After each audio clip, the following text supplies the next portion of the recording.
All right, and Michaela is singing, so that must mean we are back in the lobby bar for the week of May the 29th, 2023. Brian and Michaela here with you. And Michaela, this weekend I got up to a little bit of concert going. I was out seeing some rock and roll music, having a good time. Drove up to Ohio and saw some family. So I didn't get to make it out to any movies, but a lot of people made it out to a movie, and that is The Little Mermaid this week. Now, you and I, we're going to see it tomorrow because Yes, we we're are. talking about it on our main show. Pretty exciting stuff. But I hear, Little Fishy told me that you have a special Little Mermaid cocktail for everyone in the lobby bar today. I do. And I have to give a shout out to Jared Wood.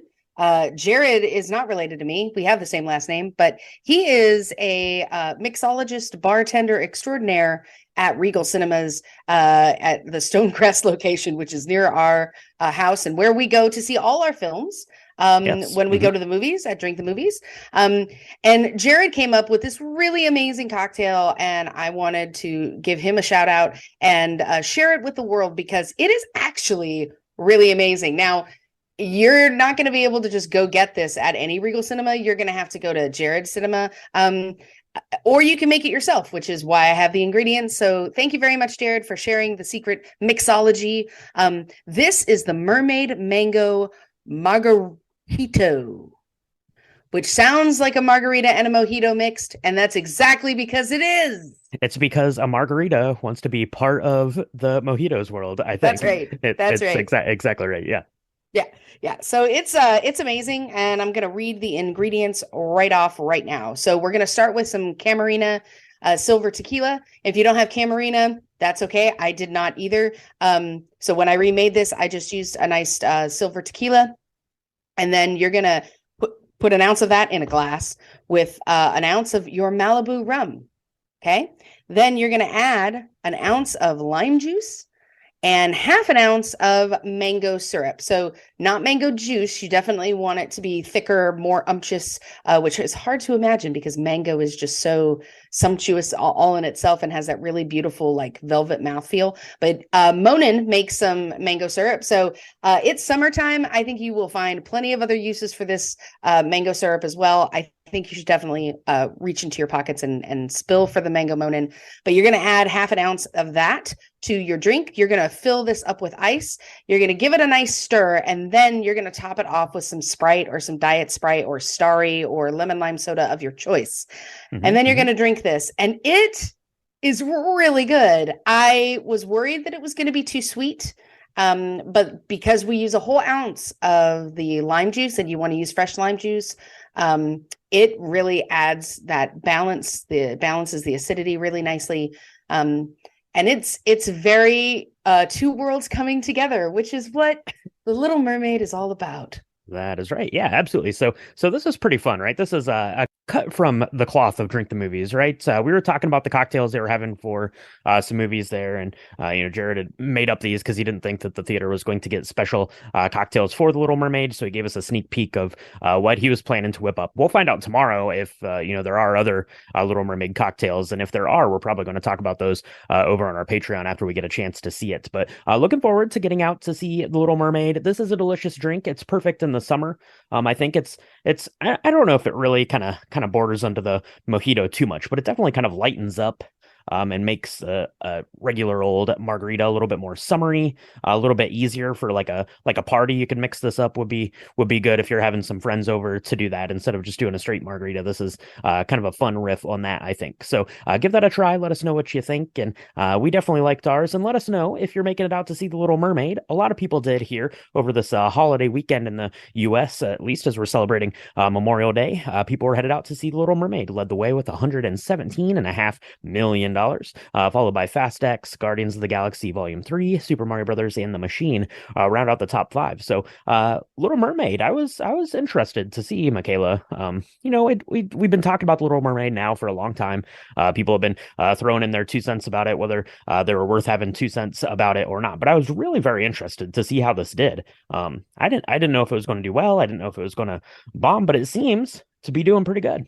Yeah. Yeah. I will say, I mean, I've seen a couple of reviews that have been more on the critical side.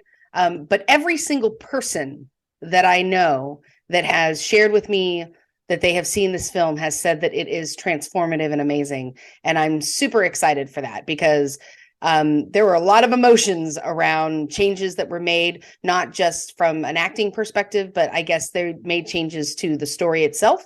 And I don't know much about it because I've not seen it. But so there was a lot of people dealing with a lot of different change going on. And I'm really glad to see that Disney knows what it's doing.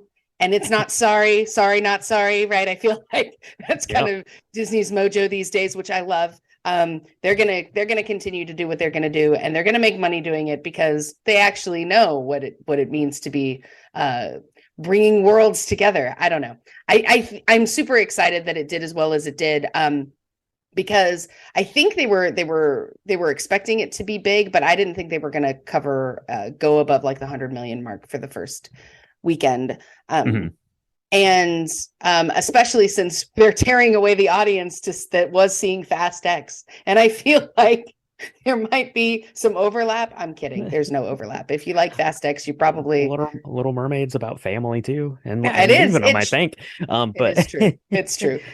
Yeah, that's right. Yeah, it had a really good opening weekend. You and I are going to see it, like I said, for the main show this week. So we're very interested to see it. See, what changed, what was the same. I definitely am interested to see like the underwater environments and how they do that and how that looks and how little Flounder and Sebastian look here in this thing. I'm very excited about this. So we're gonna go check that out. We'll report back to you here on the main show this week. But the Little Mermaid's going to have a pretty short run in the sun, Michaela. So it's good that it did really well this weekend because we got a banger coming out this coming weekend that's going to do all sorts of crazy good, I think. Now a couple years back we had Spider-Man Into the Spider-Verse. It kind of came out of nowhere. The Sony animation thing blew everyone away, won Oscar for Best Picture, and now we're getting the follow-up to that, Across the Spider-Verse. Spoiler, we're going to be talking about that on the main show next week, so we're going to be back at the theater 2 weeks in a row. But Across the Spider-Verse, Michaela, this looks like it's going to be pretty good. The first one is it's amazing. So I don't know. If this is anything less than amazing, people are going to be disappointed, but I don't think we're going to be disappointed. I don't think so, which is good because Marvel could really help us out with that a little bit. One of the things we were talking about the box office, the thing that surprises me most about this box office is actually that Guardians of the Galaxy brought in 25 million. Given that it's been out a couple of weeks, and I thought that would have a huge, rally for the first weekend and then completely die down. So I'm excited about Across the Spider-Verse because the first one's awesome and everybody should go watch it and prepare themselves. And if you've not seen Little Mermaid and you're going to go see it, maybe go crack open Disney Plus and watch the original because it is out and it was amazing. I remember in 1989 when I was a kid thinking that I wanted to be part of people's worlds. I love that.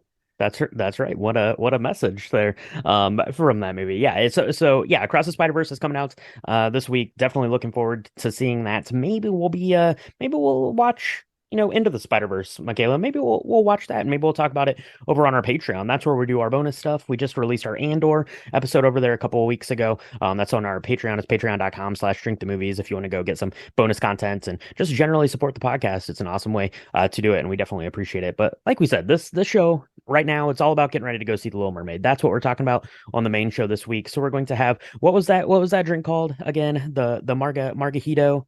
It's the mermaid mango Marga-jito. All right, mermaid mango Marga-jito. I'm gonna mix up another one of those. Grab one of those. We'll grab one at the lobby bar at the theater when we go. So mix one of those up. Let us know what you think. Let us know what you think about Little Mermaid, and tune in to find out what we thought about The Little Mermaid this week. But right now, Michaela, we better go because the show's about to start. Yep, absolutely. I got more mango Marga-jito in my purse. All right, that sounds great, and we'll talk to everyone next time in the lobby bar.